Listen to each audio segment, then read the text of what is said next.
Fala galera, Papo Business na área, toda quinta-feira às 18 horas. Hoje, mais um grande amigo, na verdade um grande irmão, Eduardo Dallamura, empresário do ramo de Auto Center. Ele tem uma rede de lojas com 10 filiais, né? 10 lojas aqui no Espírito Santo, chamado Casa do Silencioso.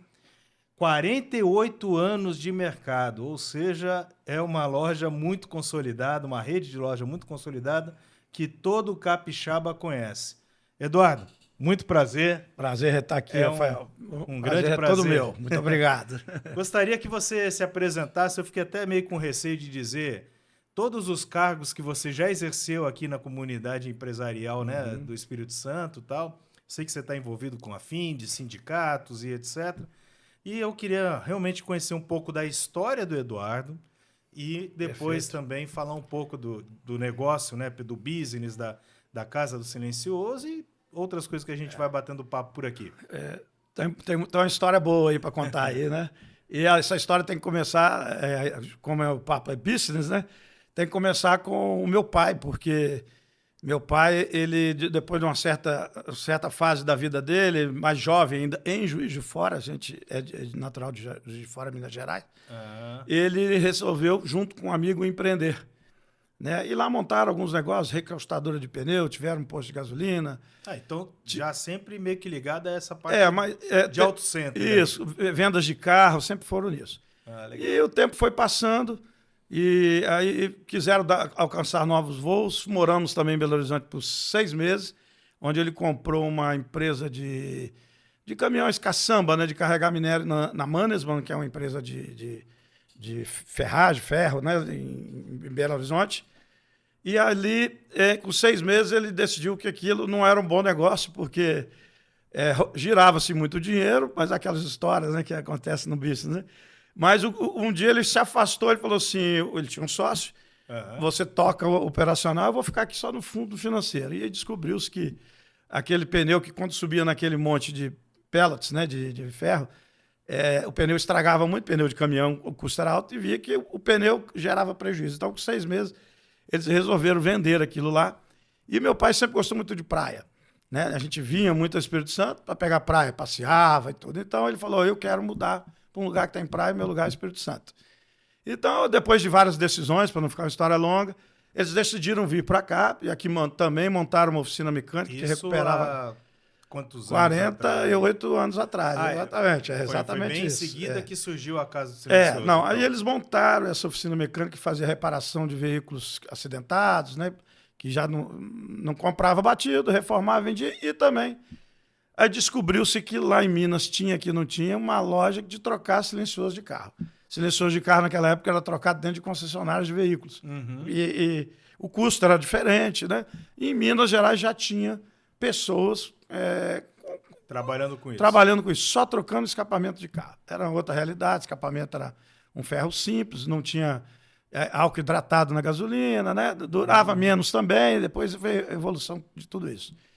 E por aí, chegou um certo tempo, o sócio, meu pai, não se adaptou aqui. E ele resolveu voltar para Minas Gerais, então eles fizeram um acordo, ele voltou para Juiz de Fora, montou um ferro velho lá para ele, e eles tinham um acordo de que se um fosse bem aqui, o outro não lá, ou vice-versa, um estaria sempre apoiando o outro. E isso aconteceu depois de um certo tempo, né? Meu pai, essa pessoa, inclusive, faleceu agora recentemente, mas veio morar aqui depois de volta. Ah, O meu pai trouxe ele de volta aqui, uma pessoa muito querida, nas famílias a gente sempre se cruzou muito. Inclusive, o atual presidente do meu sindicato, que a gente vai falar lá, do que é o Sindirep, o Sindicato da Indústria de Reparação de Veículos. nem sabia que existia. Ele tem um parentesco com esse sócio do meu pai, Que legal. faleceu há muito tempo, já fica aqui uma saudação a ele. Pessoa muito querida. Então foi assim que começou a história da Casa do Silencioso. Aí depois a Casa do Silencioso foi incrementando outras coisas, né? Aí percebia-se que Mas desde o início foi com esse nome. Casa do Silencioso é o nome, é esse, de 48 anos. Desde o início. Estamos indo para ano 49. E aí percebeu-se que podia colocar outra coisa, né? Começar a mexer com suspensão. Os carros eram muito simples, a suspensão naquela época, né? E botar amortecedores, então a gente ficou muito forte também nessa linha. E dali em diante a Casa do Silencioso foi crescendo, abriu mais uma filial, outra filial, foi abrindo. E estamos aí com 10 lojas, já tem algum tempo que a gente não abre uma loja nova. Recentemente até mudamos uma loja de endereço, procurando um ponto melhor, mas assim, a gente nunca mais abriu nenhuma outra unidade. E assim tocamos até 2019, é uma empresa familiar, né? E meu pai, eu trabalho desde os 16 anos, meu irmão também desde os 16. E aí, em 2019, aconteceu um acidente que meu pai caiu, faleceu, depois de 15 dias de hospital, e nós continuamos com a empresa, estão aí já desde 2019. Até 2019, a gestão era do seu pai. Era meu pai, seria como se fosse o CEO, e eu e meu irmão sempre trabalhamos ali. Por um período, eu até trabalhei fora. Eu queria morar no exterior, fazer um curso no exterior. Meu pai apanhou uma loja aqui em Vitória e falou, Dudu, ao invés de você viajar para fora, fica com essa loja, ali você administra. Eu fazia administração de empresas na UFS, né? Foi formado na UFS. E aí eu decidi o desafio, eu acho que ele foi inteligente de prender o filho dele aqui, e eu aceitei o desafio, então eu tocava essa loja, fazia faculdade, tocava essa loja individual. E depois, de um certo tempo, englobamos tudo de novo, então a administração era feita por nós três, né? Ele sendo o CEO, eu e meu irmão sempre trabalhamos junto com ele. Então, assim que a gente tocou, e agora estamos aí nesse plano de eu e meu irmão, né, continuamos com a empresa, né, tocando dentro dessa história grande que tem por aí. A história empresarial é essa. E aí, como eu falei de sindicato, né, você pode me intervir aí, qualquer intervenção que você queira fazer. Eu comecei a perceber que a gente sempre reclama muito das coisas. Reclama do país, da política e tudo, né, do setor empresarial e tal, mas nunca participa. Eu, por exemplo, nunca participava. Então, dali em diante, e meu pai sempre participou. Meu pai é fundador do Sindes, né, que é uma das unidades do grupo do sistema Findes aqui. O Sindes é uma instituição lá dentro que ele engloba todos os setores dentro da Findes. Aí temos transporte, temos agricultura, indústria, comércio. Então, ali é que a gente faz o elo de ligação com todos os outros setores, que a indústria não é ela sozinha, né? Ela depende de todo mundo também. Aliás, todo mundo depende de todo mundo. Então, meu pai tinha essa história ali dentro. Foi um dos fundadores já. Já é fundadores. Inclusive, o último fundador agora que faleceu, acho que foi o senhor Elcio Rezende, que era também fundador. Mas, continuando, então ele sempre participou. E ele, devagarzinho, foi me introduzindo. Dudu, tem um sindicato, o Sindirep faz um bom trabalho, vai lá. E eu comecei a participar da negociação da convenção coletiva. Foi ali que eu comecei e tal, tomando gosto. Né? Eu vi que ali você consegue realmente começar a transformar algumas coisas. Aquilo que você reclama lá e fica por lá, lá não, você tem a oportunidade de fazer. Até que um dia eu botei meu nome à disposição, fui para a eleição, ganhei a eleição, para ser o presidente do Sindirep, que é um dos sindicatos, dos 39 sindicatos que compõem a Findes. Né? Eu sou contra a reeleição, mas acabei fazendo a reeleição que me pediram. Acho que eu deixei um bom trabalho lá, deve ter meus erros, meus acertos, mas deixei um trabalho bem feito. Dou como voluntário. Tudo isso que eu falar daqui, sindicato, Findes, sou voluntário. Não tenho um... Você paga para trabalhar. Pago para trabalhar, perco tempo, às vezes um precioso meu e tudo, mas a gente tem que também a gente não pode ficar fora do meio empresarial. E eu vou te falar uma coisa, uma experiência incrível, porque você ali fica ligado a um network que não tem faculdade, não tem lugar nenhum, como se você tem um network que tem no Sistema S, né? Então, eu como sindicato, dali, na época fui presidente com o presidente Marcos Guerra, e logo depois do Marcos Guerra saiu, entrou o Léo de Castro. O Léo de Castro me chamou para ser financeiro com ele, na administração dele. E dali, então, fui aí galgando assim, coisas maiores dentro da Findes, né? Fui participando da gestão, da administração. Já tinha sou ainda conselheiro do Senai, mas já fui conselheiro do SESI, Senai. Aliás, desde quando eu fui para o sindicato, fui eleito, eu sou conselheiro do SESI, Senai, e já fui até das duas casas ao mesmo tempo. E aí, gostei daquilo, né? Eu tenho tudo que é aquilo dentro da minha capacidade, até que agora, na gestão da presidente Cris Samorini, eu tinha colocado meu nome para disputar a eleição. Isso num grupo interno nosso, eu não tinha colocado para fora. Aí consultei família, uma série de coisas e tal, por alguns motivos eu falei, eu vou retirar, não é o meu momento. E aí decidi apoiar a Cris. Ela até falou assim, poxa, que bacana, você está saindo, ainda vai me apoiar? Eu vou apoiar, porque não tem nada, problema nenhum com você, tenho muito orgulho de ser hoje o vice-administrativo dela. Então ela me convidou para ser o vice-administrativo da Findes, né, que é um cargo importante, um sistema S, um sistema no Espírito Santo hoje, né, nós temos um orçamento hoje que seria maior do que a maioria dos municípios do estado, né? Assim, prestamos trabalho voluntário para a indústria, né? Temos o Senai na educação profissional, o SESI como escola, né, de educação básica, né? E agora a gente está fazendo essa trilha 5 da educação, que é o estudo básico e depois o estudo técnico, né? E, inclusive, já estamos... agora o Estado tem adquirido esses cursos também para oferecer para as escolas dele, uma experiência nova, inédita, que está acontecendo numa federação dentro do Brasil. Então, ali a gente continuou. Estamos aqui, era já para a gente ter saído do mandato da presidente Cris, mas como nós estendemos o mandato dela por um ano, por unanimidade dos sindicatos, porque a gente pegou a federação em 2020, no meio da pandemia. Todo mundo de home office, a gente com um novo estatuto para tocar, que era o estatuto de profissionalizar a Findes no termos de criar o conselho de administração, criar o cargo de um CEO para tocar aquele negócio que nós temos hoje. É uma empresa de quase 2.500 funcionários, a maior rede privada de ensino do Estado, com 10.500 alunos, é o SESI, fora o Senai, que é um outro gigante, né, de cursos profissionalizantes. Quantos funcionários tem só no nosso estado? 2.400 aproximadamente. A gente arredonda para 2.500, mas você... Pô, então a nível nacional deve ser quantos aproximadamente? Você tem uma ideia? Como assim? Dentro do Sistema S? Tem estados aí que tem mais de 10.000 funcionários no Sistema S. Só da indústria, estou falando só da indústria. Caramba. Nós temos ainda o sistema... Eu, por exemplo, não tinha ideia. É um sistema muito grande, né? Bem, realmente, tem que profissionalizar, muito grande. São Paulo, por exemplo, deve ter então uns Não, 15 São a Paulo, 20 mil. mais do que isso. Mais ainda. A arrecadação do Estado de São Paulo, hoje, em relação a Findes, deve ser umas 20 vezes por aí, mais, ou até mais, né? O São Paulo é o estado mais industrializado, né? Os recursos do Sistema S, só para ficar aqui colocado, que as pessoas pensam que é recurso público, não é. É recurso da indústria. Só que eles são compulsórios, né? Então, todas as indústrias que estão fora do Simples, na folha do INSS dela, que ela recolhe dos funcionários, ali tem um campo que é conhecido como outras entidades. Então, 2,5% daquela folha vai para o Sistema S, né? E o governo faz a arrecadação, cobra um percentual, repassa para o Sistema S. Como ele é compulsório, a arrecadação desse dinheiro é carimbado.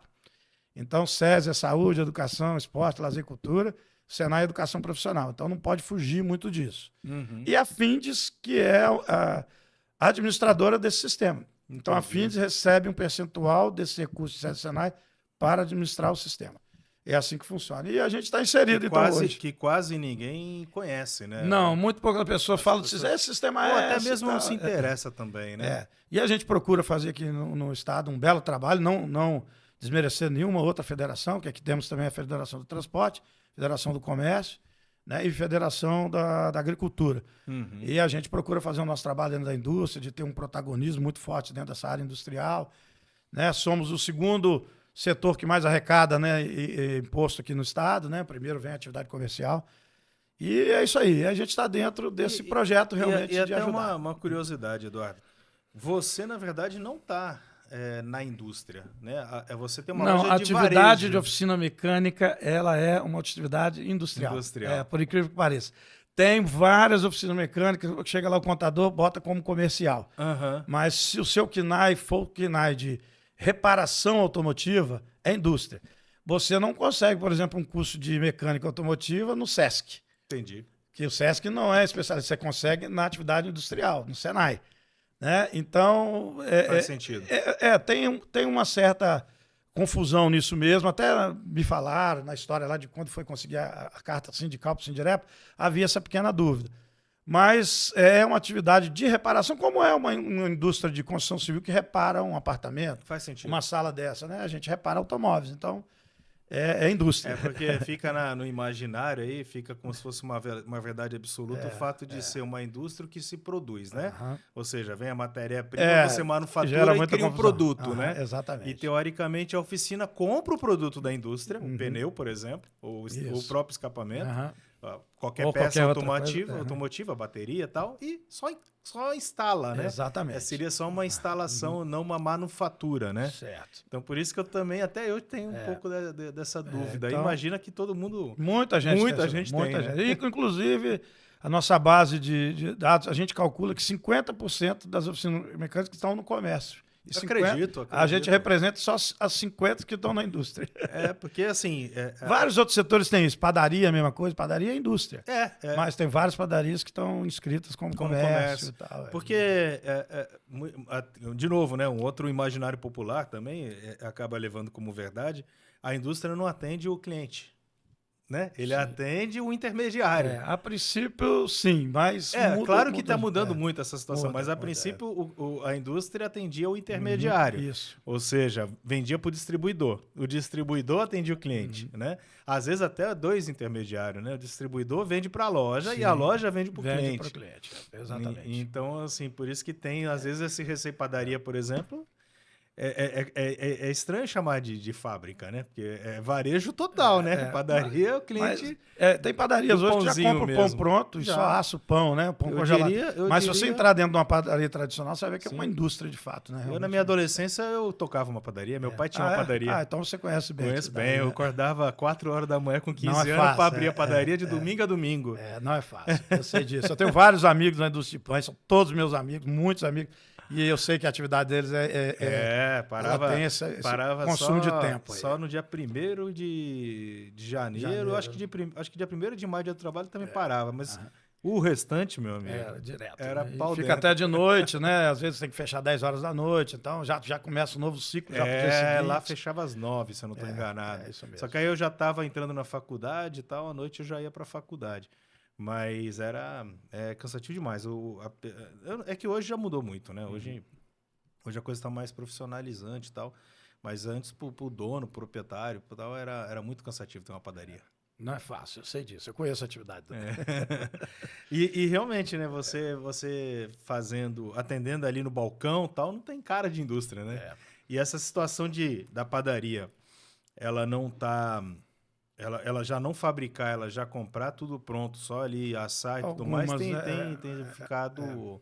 Tanto é que eu tenho um cliente meu lá em Cariacica, que é o Mochoara, né? Sim. Ele é uma grande indústria de pão francês, né? E vende, inclusive, para redes de supermercado. Congelado, né? Porque aí o supermercado só bota no forno, né? Tantos minutos. Pô, carretas e mais carretas indo para o Rio de Janeiro, por exemplo, de pão francês congelado. Isso mesmo.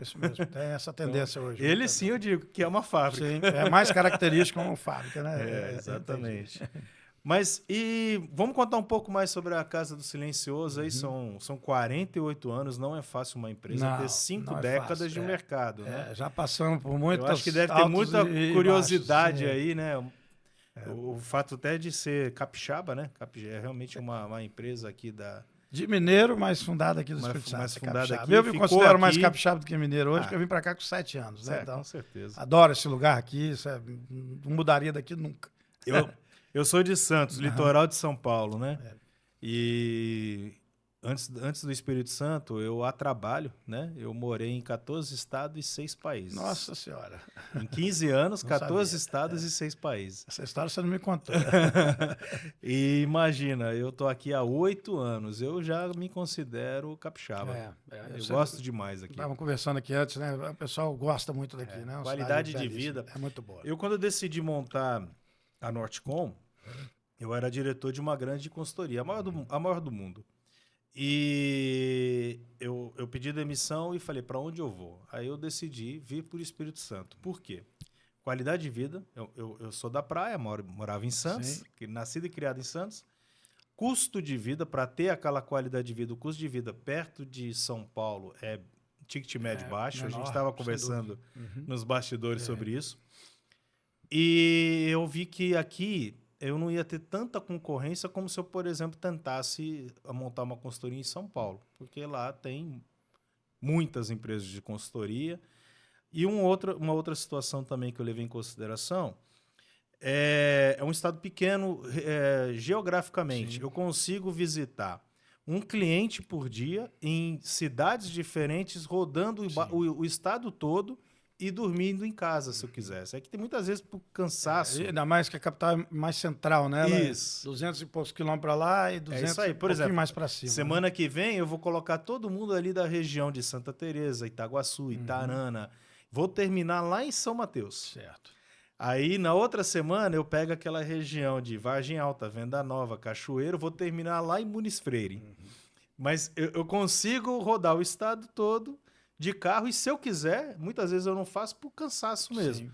Mas se eu quiser, eu durmo em casa todo dia. Entendi. Agora, estando em São Paulo, era impossível fazer algo, né? Às vezes, de um bairro a outro já não dá para ir. E o Espírito Santo, não só isso, né? O Espírito Santo vem de bons governos aí, independente de, né, de ideologia política e tal, posições, vem de bons governos. É um estado que está organizado, está capitalizado, tem feito bons trabalhos, tem uma relação com a indústria das melhores que você possa imaginar, né? Então, assim, eu acompanho isso lá perto da Cris, a Cris que faz esse contato direto, mas eu estou sempre ali com ela, ou representando a Fins em algum evento. É um estado realmente que hoje o Capixaba pode ter orgulho dele, né? Fortalece, tem muitos investimentos vindo para cá por isso, pelo seu estado saudável, e com uma série de benefícios, questões sociais também, que isso traz muito investimento. O Capixaba não sabe que aqui no estado tem muitas empresas que são líder de mercado. Ou quando sabe, não dão devido valor. Né? Tudo bem, a gente está falando aí de grandes aí, né? Como a própria Vale, a Celó, você tem a Fortileve e tal. Cacau Show, hoje tem tudo, VEG, temos aqui. VEG, mas aí você ainda vê, por exemplo, como meus clientes, eu tenho como eu falei, a Doces Fardim. A maior indústria de mariola do Brasil. Que é um doce super popular. Tá lá em Vargem Alta, no meio do mato. Não sabia literalmente também. No meio do mato. Sabia. Você roda ali 8 km de estrada de chão. Deveria conhecer, porque eu conheço o pessoal ligado. Eles são do Sindicacau. Sindicacau, né? Que hoje a presidente é a Maíra. Sempre tive muita ligação, mas não vi isso em participação deles. Dentro da diretoria do sindicato. Não participa. Eles não saem da fazenda por nada. Tá, entendi. O Romildo Fardim, inclusive, eu gravei no sábado passado, com a família toda. Eu aqui, aí estavam os 2 filhos aqui, o pai e a mãe ali, os fundadores, né? E eles não saem da fazenda por nada. Eu até brinquei que o Romildo já viajou mais de avião no último ano do que os últimos 47. Certo. Nossa, entendeu? Porque agora ele começou a fazer curso, ele começou a realmente se desenvolver até fora da fazenda. Bacana. Mas eles não saem da fazenda para nada. Entendi. Eles não têm um network, o negócio dele é ali. Entendi. E assim, você não sabia, porque modéstia à parte, quando eu cheguei, eles não eram os maiores. Eles são os maiores agora, né? Sim, bacana. Parabéns. Uma empresa como eu comentei, né? Em 2020 tinha 40 funcionários. Hoje tem 160. Certo. Nossa senhora, não é fácil. Cresceu bastante. Bacana. E aí eu tenho lá em Venda Nova também, né? A Mascarelli, que inclusive faz o banco de couro para carro. Sim, esse eu conheço. Conhece a Mascarelli lá em Venda Nova? Para montadoras, inclusive. Isso. Aqui tem uma loja direto de fábrica que é a Top Couro. Sim, Top Couro. Aqui em Vitória. Mas você vê, hoje é a segunda maior do Brasil e é lá em Venda Nova. Uma empresa com 100 funcionários também. Falar e conheço. É o meu 4º ou 5º episódio do podcast foi com ele também. Rodolfo Mascarelli. Vou buscar depois, eu vou procurar. Pode procurar. Então, assim, às vezes as pessoas não têm ideia realmente da força industrial do Estado. Esse também foi um dos motivos da minha vinda, porque o meu foco é a indústria. Eu também estava comentando nos bastidores. Meu foco também é a indústria, porque eu trabalho com a gestão de aumento de produtividade, né, com aumento de resultado. Eu prometo... Na indústria, se você tiver uma inovação, às vezes, num processo, às você vezes um produto, dá um resultado enorme lá, né? Tem essas questões. Na indústria às vezes tem essa oportunidade. Você muda só a cara do produto, você já faz toda a diferença. Entendi. A própria Fardim, né? Eu lembro até que no passado lá, eu cheguei pro Romildo e falei, Romildo, como a gente faz para dobrar o seu faturamento? Aí ele falou assim, impossível, não tem banana. Então vamos trabalhar para aumentar a demanda de banana. Trabalhamos. Hoje, para você ter uma ideia, quando eu cheguei fazia 4 toneladas de banana dia, hoje faz 20. Olha só. Aí eu falei, como vamos dobrar novamente? Aí ele falou, eu não sei. Eu falei, então vamos cobrar mais caro pelo mesmo produto? Ele, impossível, ninguém vai pagar. Aí nós criamos uma roupagem diferente. Nós gourmetizamos a mariola. Hoje, esse lado gourmet da mariola vende mais do que o outro. Pagando, às vezes, o dobro pelo mesmo produto. De certa maneira, o produto é o mesmo. A mariola é a mesma. Então, assim, eu tenho mais condições de dar saídas para uma indústria, né? Do que, às vezes, para um varejo, mesmo uma distribuidora, mas um varejo, todo varejo tem um teto. Por que você abriu 10 lojas? Você percebeu que naquela loja tal bateu o teto. Uma hora ou outra, esporadicamente, vai ter uma venda melhor. Mas na média, ele fica ali, né? Tipo um colchãozinho. É verdade. Aí você vai lá e abre um outro, e assim vai indo. Então, a indústria ele não tem esse teto, de certa maneira. O teto é demanda de matéria-prima e capacidade produtiva. Se for um mercado comprador, né? Doce, por exemplo, o Brasil inteiro compra. Então, você começa a expandir, né? Começa a pensar de uma outra forma. Mas eu te fiz uma pergunta e acabei falando tudo isso e esqueci. Me conta um pouco mais da Casa do Silencioso no sentido mercadológico, funcionário, serviços, algumas viradas de chave, que nem eu citei aqui da casa da Doces Fardim, por exemplo, algumas viradas de chave que você acha interessante aí pensando até em ajudar e apoiar o pessoal que acompanha o nosso Papo Business. É muito microempreendedor, muito pequeno empresário que quer pegar dicas e tal. O que você acha, assim, de contar algumas coisas da história da Casa do Silencioso? A Casa do Silencioso, como eu disse, ela nasceu vendendo escapamento de carro. Né? E viu-se ali uma oportunidade, né, de prestar novos serviços, né, crescer. Década de 70, isso? Década de 75, acho, a fundação da Casa do Silencioso, perto de 1975. Eu nasci em 78, então vou fazer 46. Então é isso aí mesmo. E aí, então criou-se isso, tinha essa oficina mecânica que meu pai também tinha com complemento, mas dá muito trabalho, coisa parecida, e ele foi ali, vendo que aquilo ali tinha oportunidade, foi crescendo, né? O número de produtos, de serviços ali dentro, abrindo loja, é o que você falou, você tem um teto, se você quer crescer e aumentar o faturamento, você tem que abrir novas unidades, e assim fomos. E por muito tempo fomos ainda estamos entre os maiores do estado do Espírito Santo, assim, de redes de centros automotivos, né? Pelo fato de ter 10 lojas.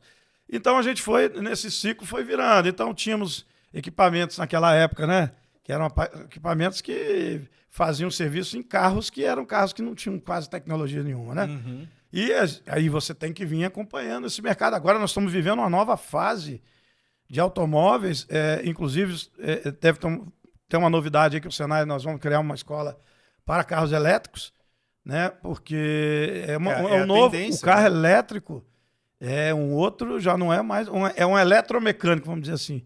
Tem a parte mecânica ainda, que é de roda, né? Ali suspensão e tudo, mas a parte de funcionamento é completamente diferente.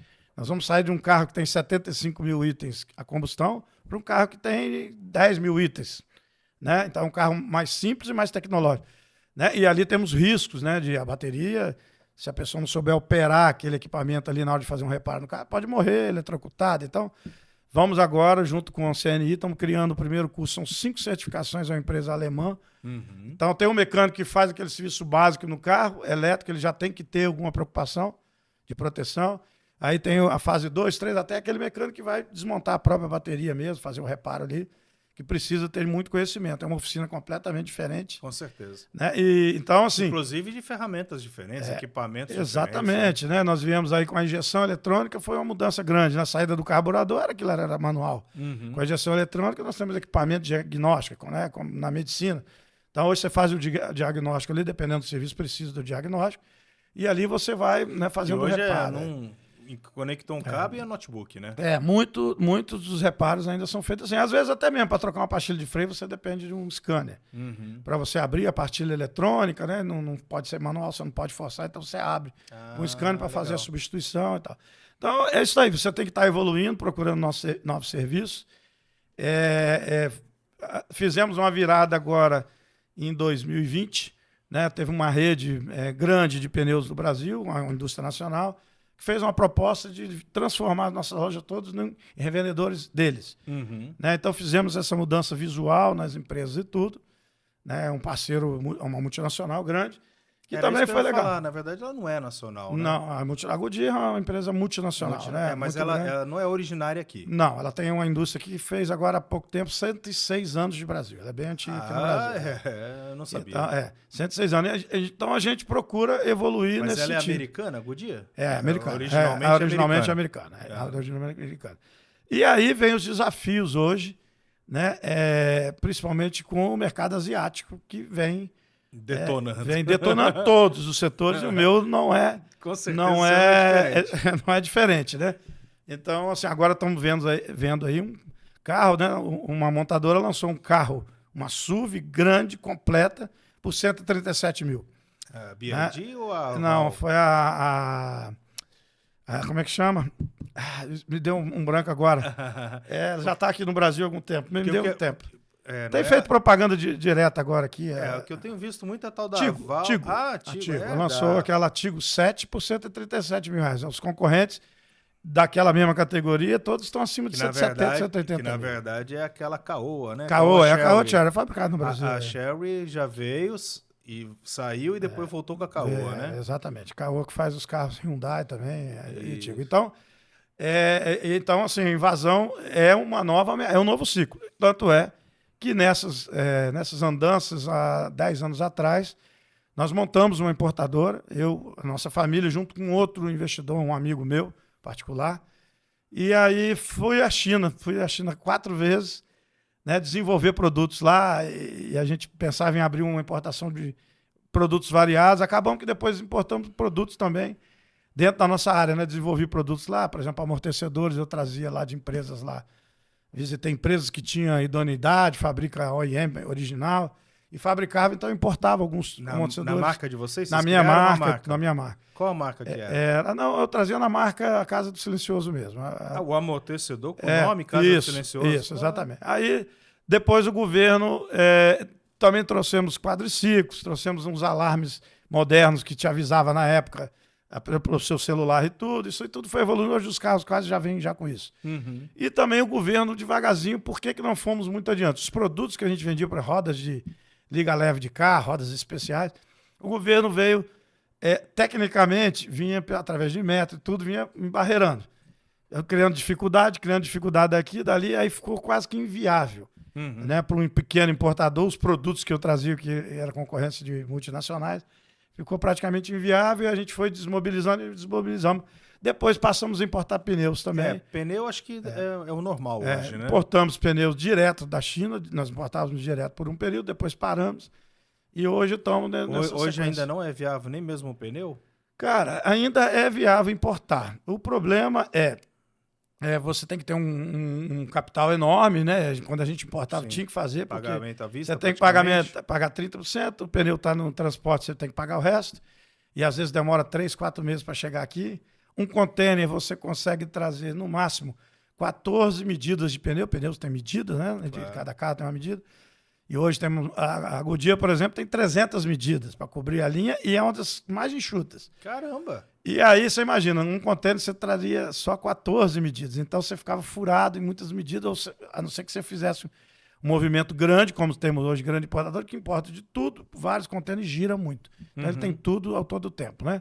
E aí também começamos a parar com esse processo, porque veio também essa parceria nacional que a gente está hoje com eles, né? Lá Então, hoje é uma marca só, pneu só Goodyear. A gente tem, basicamente, o pneu Goodyear. A gente tem ainda alguma coisa de importado, tá? E algumas coisas que a Goodyear não tem, algumas medidas que às vezes existe um diferencial muito grande, mas a gente tem, assim, para atender aquele tipo de cliente que tem aquele perfil ali, tudo. Entendi. A gente não anuncia nem nada disso. Entendi. A pneu remold ainda existe no mercado? Pneu remold existe. Trabalhamos com isso há muitos anos atrás, depois paramos, né? Ficamos só com os pneus novos, né, e tudo. Mas ainda existe no mercado algumas boas empresas. Porque tinha uma fábrica, inclusive, lá na Serra, a F1 Tire. Eu cheguei a fazer projeto lá também. Né? Lá, assim que eu cheguei no Espírito Santo, eu trabalhei lá em 2017. Mas a informação que eu tenho é que essa fábrica, inclusive, fechou. Né? Não sei se... Teve algumas fábricas que fecharam e tudo. A gente nunca foi forte, nunca... Teve uma fábrica, acredito que tenha, uma fábrica muito grande que era a Magno, né? A Magno. Eles eram fortes nesse pneu remold, acho que é de Recife. Né? De Recife. Hoje eles são importadores. Hoje eles só importam. Eu acho que eles nem fabricam mais remoto. São grandes importadores no Brasil. Eu sou cliente deles, inclusive.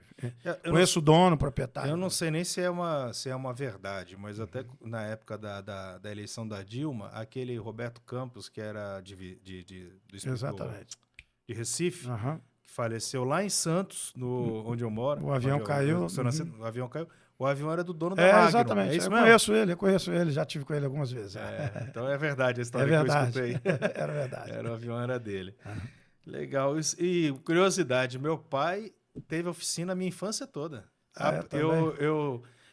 Quando eu tinha uns 11 anos, eu virei, né, da quinta série para sexta série, né, no ensino fundamental, que hoje mudou tudo, eu não sei como é que funciona. Mudou a nomenclatura. Mas aí eu saí da tarde para manhã. Aí depois que eu saía da escola de manhã, eu ia direto para a oficina do meu pai, porque não tinha ninguém em casa. Minha mãe trabalhando, minhas irmãs, eu tenho 2 irmãs mais novas na escola, eu ia para a oficina. Eu com 12, 13 anos, eu aprendi a trocar pastilha e...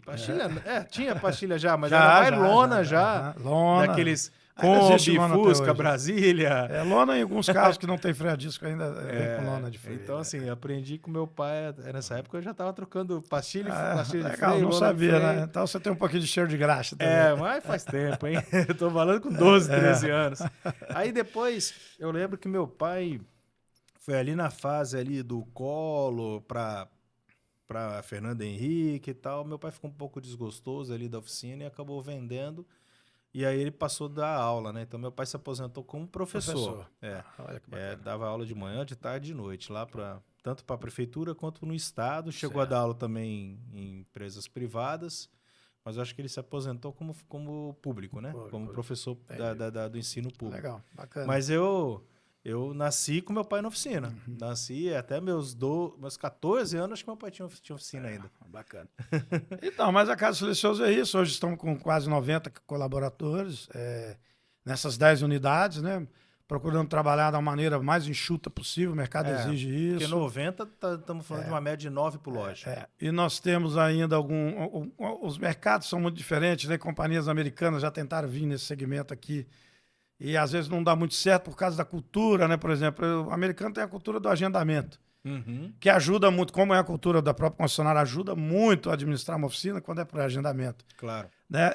Mas o brasileiro não tem essa cultura, ele quer entrar na primeira porta, ser atendido na hora. Então, às vezes você tem uma oficina ali que num momento ela não está operando 100%, e às vezes está operando em 150%, tem gente esperando e tudo. Então, essas questões culturais também a gente tenta mudar, exatamente.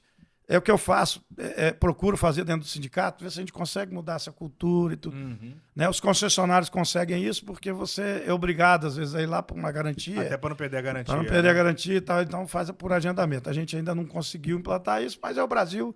Sim, a gente tem a nossa cara também, a gente sobrevive assim mesmo. E a Casa Silencioso nunca se aventurou naquela parte de funilaria, pintura? Não, nunca. Foi, trabalhar com seguradora, essas coisas. Serviços rápidos e serviços de mais de revisão preventiva mesmo, né? Até mesmo quando é uma coisa mais complexa de motor e tal, vocês não pegariam? Não, essa parte não. Tem alguns centros automotivos que atuam também nessa área, mas a gente preferiu ainda não fazer só essa revisão mesmo preventiva. Mais coisa rápida mesmo. As coisas que tem que ser revisão preventiva. Manutenção preventiva. Eu, por exemplo, eu brinco que o dono da oficina lá, a Point Auto Center lá na Serra, o Breno, é até irmão nosso, inclusive. Eu falo que ele é meu melhor amigo. Eu sou o melhor amigo dele. Porque eu rodo 5.000 quilômetros por mês com o meu carro. Eu troco óleo mês sim, mês não, para começar. Pneu é 5 meses. Então, assim, eu falo para ele que eu sou o melhor amigo dele. Então, hoje a gente atua basicamente, né? Nós temos Silencioso, que foi onde a gente começou, ainda a gente é forte nisso. Né? A parte de baixo, undercar, a gente faz tudo que a gente chama de undercar, que é pneu, freio, né? Essa parte de baixo, temos pneu, né? Eu já acabei aqui, freio. Alguma coisa também em bateria, que às vezes uma troca de bateria também a gente faz. E revisão de suspensão, né? Essa parte toda de suspensão e diagnóstico de geometria, né? Que é alinhamento. No motor também é mais troca de óleo mesmo. Mais troca de óleo. Troca de óleo também a gente faz a troca. Óleo filtro, higienização de ar-condicionado. Que tem a ver também, a gente já está ali, o carro já procura fazer. Basicamente isso. Entendi.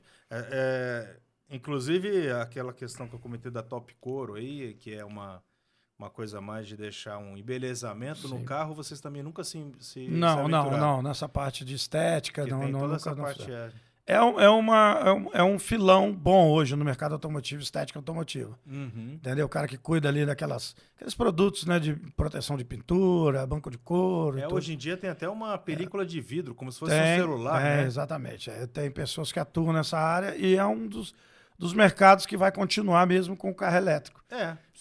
Porque muitas oficinas com carro elétrico vão sucumbir, a verdade é essa, não tem jeito.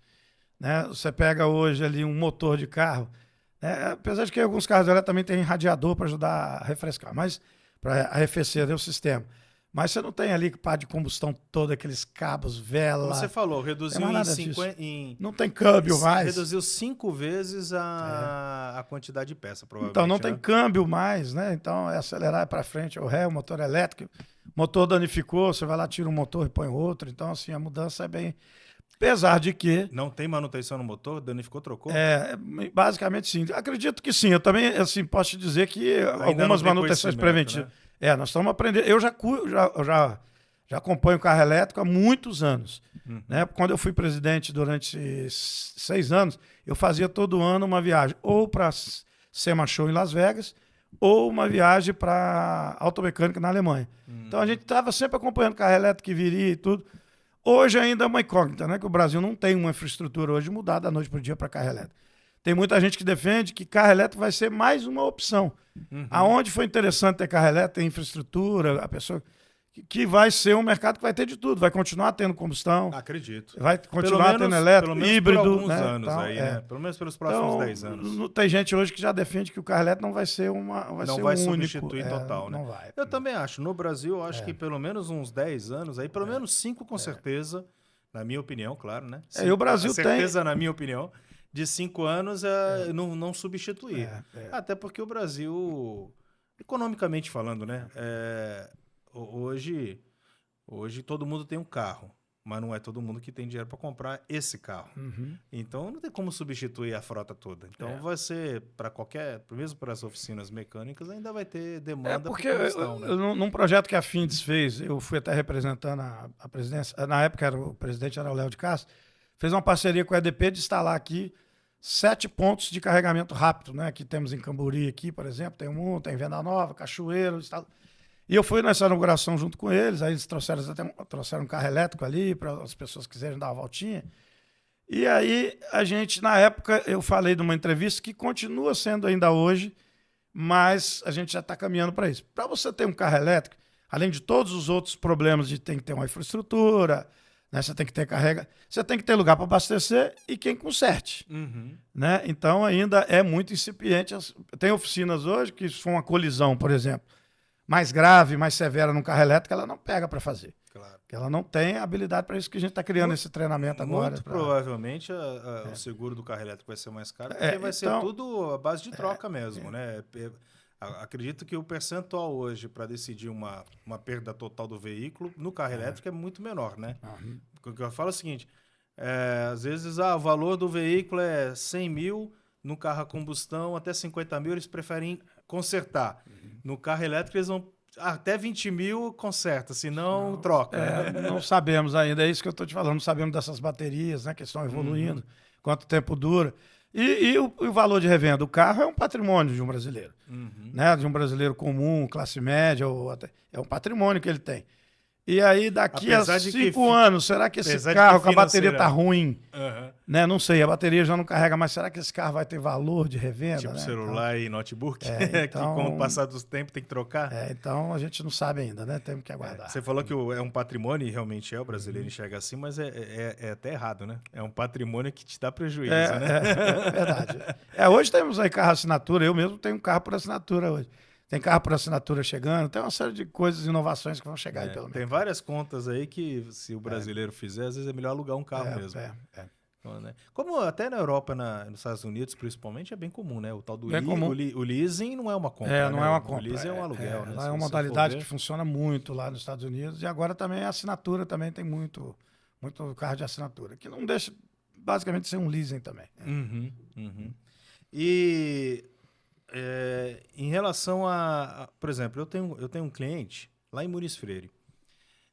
Ele é quase que uma casa do silencioso, mas de moto peça. Certo. Né? E aí ele tem aí ele tem uma distribuidora que é moto e auto. Tem a distribuidora e vende muito, tá? Eu acho que em termos de faturamento deve ser um dos maiores do Espírito Santo, a distribuidora dele.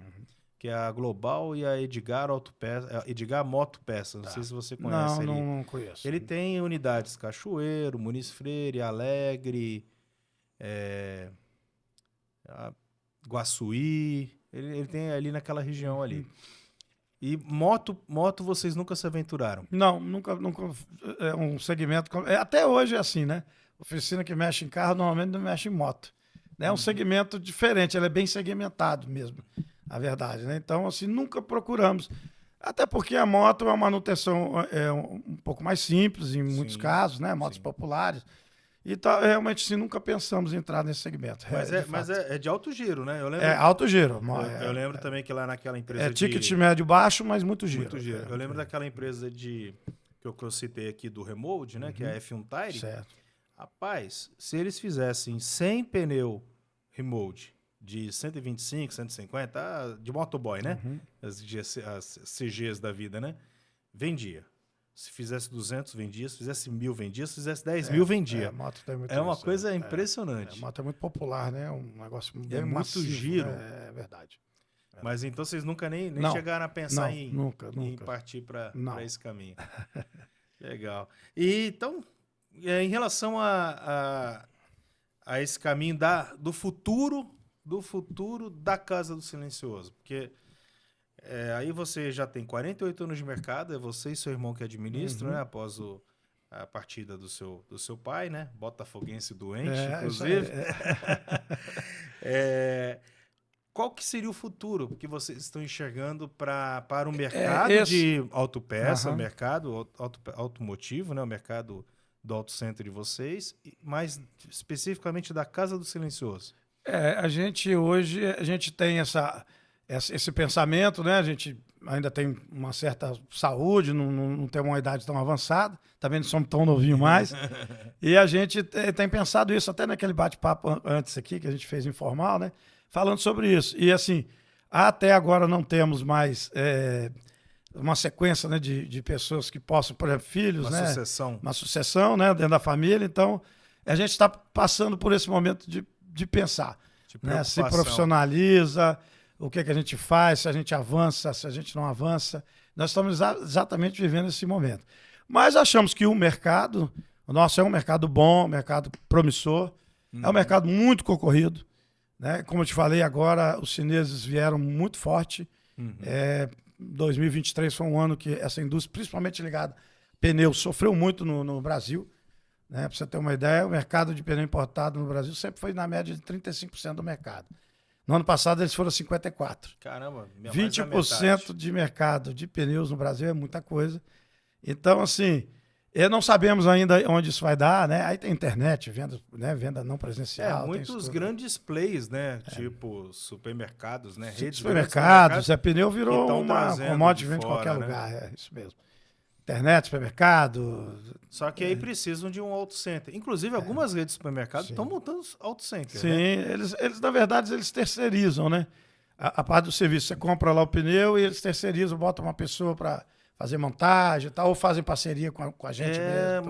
Mas o próprio nome, por exemplo, o Carrefour e a rede Pão de Açúcar, lá em São Paulo, é comum dentro daquele que eles têm normalmente um estacionamento muito grande. Sim. Lá em São ter Paulo, um centro automotivo.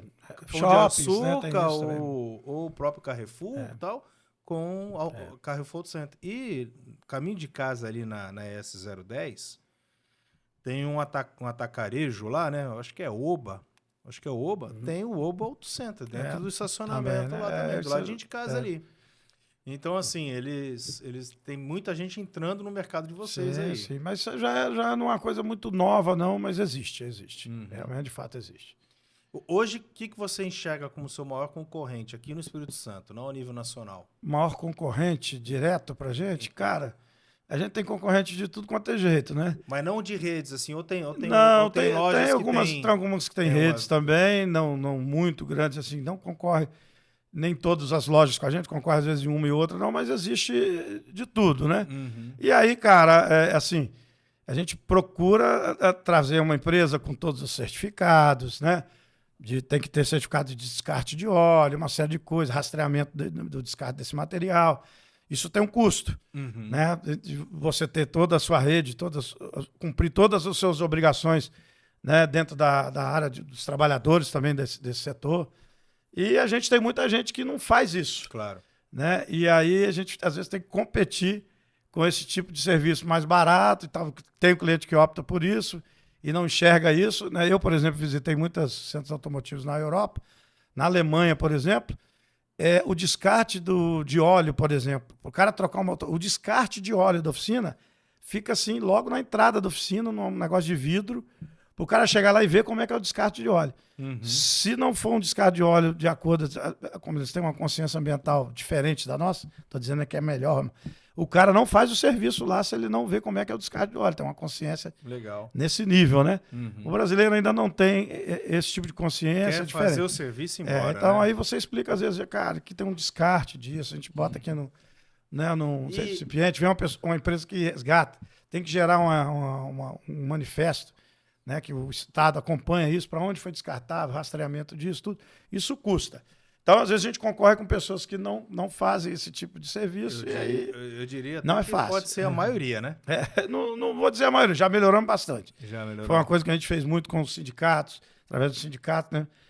Trazendo treinamentos, através de parceiros como o Sebrae, né? Próprio Senai, tudo, de desenvolver esse material. Às vezes o cara está ali, às vezes não está regular, né? Mas recebe uma multa, encerra as atividades dele. Então tem que tomar muito cuidado com isso.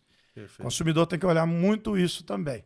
Garantia do serviço depois, né? Tudo isso. Como é que é feita a gestão da Casa do Silencioso? Porque vocês não ficam nas lojas, né? Você e seu irmão. Eu costumo rodar um pouco mais as lojas do que o meu próprio irmão. Meu irmão faz mais a parte burocrática, né, de escritório, financeiro, ele acompanha essa parte. Vocês ficam num escritório, numa sede administrativa. Nós temos uma sede administrativa. Lá em Vila a gente Velha, tinha numa loja. Por motivos de sofremos 2 assaltos de gangues, assim, até aí nós preferimos mudar para um outro tipo de escritório, fora do negócio e tal. Então a gente tem um escritório e eu fico mais nessa parte comercial. Compra, venda, preço, essa parte é o que lido mais dentro da empresa. A gente tem uma certa divisão interna. Entendi. Ele faz mais o administrativo financeiro, você faz mais a compra. Exatamente. Assim, compra, preço, venda, isso daí. Exatamente. Mas aí, então, cada loja tem um gerente. Todas as lojas têm gerentes, algumas têm até 2 gerentes, né? Porque tem que... Horário. Que o gerente é horário e o gerente também nada mais é do que também um atendente dentro da nossa loja, né? Porque é ele que vai ali, faz aquele primeiro contato, às vezes, com o cliente, para ver o que precisa e tudo, e encaminha, né? Entendi. Não é uma coisa diferente, por exemplo, de concessionário, que ali tem um atendente, que é um profissional ali o nosso gerente também, ele faz esse tipo de atendimento, que as oficinas são abertas, né? O cliente pode acompanhar o serviço, né? Então é um pouco diferente nisso. E não é um sistema, vamos dizer assim, de sociedade com esses gerentes, não. Não, são todos funcionários são funcionários. CLT São e tal. todos funcionários. Então você tem ali o nível de operacional, que seria o técnico ali, o mecânico. Exatamente. E tal. E o de gerência. A parte de gerencial, que também tem que ter uma noção da técnica. Né? E tem funcionários administrativos também na loja? Sim, temos funcionário administrativo. Faz né? o caixa. Caixa, essa coisa toda. E temos essa central desse escritório nosso, onde faz toda o caixa lá da loja. Contabilidade, fecha tudo, o financeiro e manda para a gestão. Exatamente. Né? E vocês não pensam, de repente, até já que a gente estava conversando aqui, no futuro da loja, né? Pela idade de vocês, porque a idade chega para todo mundo, né? Em algum momento aí não falta. Vocês vão ter que aposentar, né? E a questão de sucessão, profissionalização, vocês não pensam em, de repente, ter sócios nas lojas? Esses gerentes acabarem ficando com um percentual para se responsabilizar mais? Depois da morte do meu pai, a gente ficou, né, com a operação.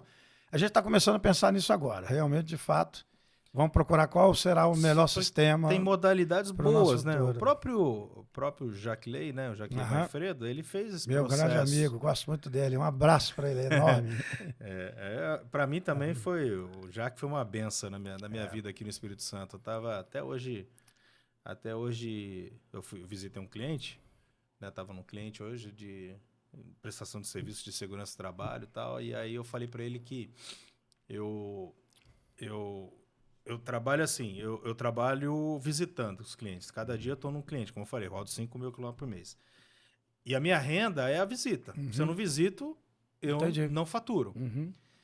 Tanto é que eu mudei um pouco a minha modalidade, até porque na época eu não era conhecido, tal. Começando tal, eu fazia projetos com visitas semanais. Certo. Hoje eu faço projetos com visitas mensais, Uhum. né? Então, ou seja, hoje se eu perco um cliente, eu não sinto falta daquele. Claro que sim, Sim. mas não me quebra. Entendi. Eu consigo repor, inclusive, Entendi. graças a Deus, eu tenho fila, né, Sim, de bom, clientes me que procurando. bom. Você faz um bom trabalho, bacana. Mas antes eu sofria demais. E aí eu lembro que eu tinha 6 clientes na pandemia. O governador decretou lockdown. Eu recebi 4 paralisações Sim. no WhatsApp 5 minutos depois. Então o meu faturamento simplesmente caiu 70% em 5 minutos. Não é fácil. Então eu não conseguia dormir naquele momento, né? Imagina. Quem tem compromissos, né? E o Jaque eu visitava semanalmente, eu já tinha 1 ano de projeto com o Jaque. E aí e graças a Deus também, a pandemia foi excelente pro Jaque por conta do álcool em gel, né? Sim, exatamente. Ele não dava conta de... Para nós também, eu era presidente do sindicato durante o período da pandemia, né? E aí isso foi uma vitória grande, lógico, não foi sozinha, né? Junto com o sistema FIND, o sistema S, tanto o ex-presidente Léo quanto a Cris, porque um decreto foi no Léo e o outro já foi na Cris, né? 2020, depois que nós assumimos. E a gente conseguiu que o governo do Estado, né, entendesse que a oficina mecânica era essencial. Então, pelo governo do Estado, o decreto estava proibido. Na sexta-feira, quando decretou, em março, se não me engano, decretou, a gente entrou no circuito que oficina, quem ia reparar esses carros, os caminhões que estão na estrada, os carros que iam usar, porque a pessoa não ia poder mais andar de ônibus, para não transmitir, né, tudo isso, motos de entrega, né, tudo. Então, foi reconhecido pelo governador do Estado, naquela mesma, ele falou, vocês podem abrir, tá? E segunda-feira eu acerto o decreto, nas 2 vezes. Mas mesmo assim, é um período que a gente nem pensa. Eu fiquei com as lojas todas fechadas 10 dias para entender o que estava acontecendo. O que estava acontecendo. Então, eu fiquei 10 dias parado. Foram 10 dias de pânico.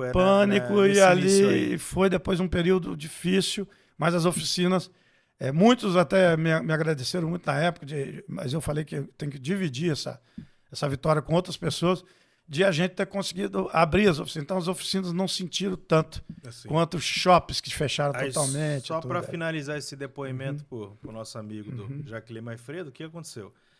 Até pelo fato dele estar vendendo muito por causa da pandemia, por conta dos potinhos de álcool em gel, porque ele vendeu o que não dava conta. Eu lembro que eu cheguei para ele lá e falei, pô, Jaque, eu tô bem preocupado. Aí eu contei essa história, né? Certo. Perdi 4 dos meus 6 clientes, né? E você sabe que eu cobro visitando, né? Sim. Ele, Rafael, não se preocupe. Quando você não tiver cliente, vem para cá que eu te pago. Então, ele me fez perder renda. Ele é uma pessoa diferente. É gostoso demais, então, é bacana. Assim, eu falo para você que eu não fiquei doido na pandemia por causa desse cara. Então, bacana. Essa gratidão ele é fora da curva. Eu já fiz alguns eventos. Ele faz eventos lá pelo Sindiplast, né? Hoje é o Neviton lá, que é um amigo também, que é o presidente. Mas ele ainda é muito atuante. E aí, Dudu, preciso de você aqui no sábado para abrir o dia do plástico aqui, a semana do plástico. Eu estou sempre lá apoiando ele, gosto muito dele. Me deu um livro autografado dele. É um cara fora da curva, fora da curva. Eu brinco muito com ele, não vou brincar aqui no ar, mas é gente boa demais. É gente boa. O Marcião ali da produção já avisou que tá para finalmente. Okay. Não parece, a gente vai batendo papo. Já passou uma hora aqui já. Parece, é verdade. Negócio voa. Meu amigo, o que você achou desse bate-papo aí? É sempre bom, né? Eu acho que a experiência da gente é bom a gente, né, colocar, principalmente para os jovens que vêm, né? E às vezes os jovens vêm até melhor do que a gente, né? Essa inovação hoje é um negócio muito... O cara descobre uma inovação do negócio e vai embora, né? Aqui no Espírito Santo nós temos vários cases, né? A gente investe muito também isso lá no Sistema S. Então, assim, para os jovens e também a gente aprender, porque a gente aprende em qualquer fase, eterno aprendiz mesmo da nossa vida. Então, toda vez que a gente ouve um podcast de uma outra pessoa, de um outro setor, a gente está aprendendo. Com certeza teve coisas que a gente falou aqui que as pessoas não conhecem, né? Aliás, várias coisas, eu acredito, né? Sim. Eu mesmo não sabia de algumas coisas que você me falou. Sim. Então, assim, eu acho que é bem interessante. Como eu falei, na verdade, o meu público, a ideia é para microempresário, empreendedores e tal, que vai pegando dicas e tal. até não tem mais tempo, mas eu ia falar um pouquinho, de repente, de CRM. Eu não sei se vocês têm um CRM robusto nas lojas, mas eu acho uma dica bem interessante. O CRM é tipo o corretor de seguro. O corretor sabe quando que vai acabar a pólice do segurado dele. Certo. Nós temos que ter um CRM robusto dentro das nossas lojas, né? Caso silencioso, de modo a saber quando que está na hora de trocar a pastilha, quando está na hora de trocar o óleo. Rapidamente, eu coloquei um sistema lá agora interligado ao meu sistema, um sistema que você compra fora. Legal. Já está uns 3 meses funcionando, em Já que nessa o linha. cliente sai, ele já emite um WhatsApp para o cara depois de umas 3 horas para ele avaliar o serviço. Então ele tem um NPS lá já. Legal. Ele manda no dia do aniversário já automaticamente um parabéns pro cara. Ele cria cashback, já manda pro cara, você tem X de cashback, todo mês manda você tem cashback. Bom. E vence. Perfeito. E ele também, por exemplo, essa primeira experiência que estou fazendo é na troca de óleo. A cada 6 meses, ele manda um aviso, olha, vamos você checar se não está na hora, né, de você trocar o seu óleo, né? Normalmente naquele selinho lá tem. Se for 6 meses comigo, você perdeu 3 trocas. Mas na média é isso. Então a gente está colocando esse sistema fazendo isso e tem dado um resultado maravilhoso. E aí a gente vai tentar avançar para outra. Agora vai para o atendimento automático. Né? No WhatsApp, primeiro o cara quer saber preço, já encaminha, já faz tudo automatizado. Já é um ponto de venda. E aí a gente também tem que levar isso para outros produtos. Porque a gente às vezes não sabe a quilometragem que o carro roda, né? Como você falou, você troca o pneu a cada 5 meses. Mas a média do brasileiro não é essa, é rodar 10 mil por ano.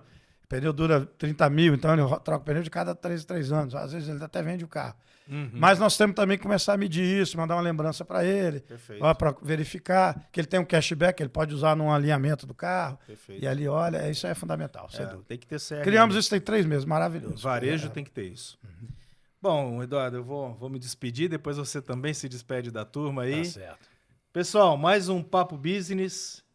Lembrando, toda quinta-feira às 18 horas. Foi um prazer ter aqui o meu amigo, meu irmão Eduardo Dallamura, dono da Casa do Silencioso, junto com seu irmão, fundador foi o seu pai, 48 anos de varejo no estado do Espírito Santo. Foi uma conversa, um bate-papo, um papo business bastante esclarecedor. Muita coisa que é nova para mim, então com certeza é nova para vocês. Então aguardo vocês ali na audiência. Sempre o triplo C, né, que é curtir, compartilhar e comentar. Não se esqueça de se inscrever no nosso canal também. Irmão, pode olhar ali para a câmera e se despedir. Se quiser falar as redes sociais da loja. Eu agradeço muito, Rafael, pelo convite de estar aqui, esse bate-papo maravilhoso. A gente aprende muito com você também. Você tem muita coisa a ensinar nesse mundo business aí, empresarial. Né? E a Casa do Silencioso está à disposição de todo mundo. Nossas redes sociais, casadosilencioso.com.br, na maioria do Instagram, tudo isso. E precisando também, tem lá o nosso WhatsApp também, que você consegue falar até com a gente, se precisar. E será sempre um orgulho atender todo mundo aqui. Já estamos aí há 48 anos sobrevivendo e agradecer muito. É muito tempo. Foi muito bom estar aqui com vocês. Muito poucas empresas chegam a essa quantidade de anos de mercado, hein? É uma vida. Irmão, muito prazer. Obrigado também. Vamos olhar ali para a câmera ali. Um prazer estar aqui contigo. Valeu, meu irmão.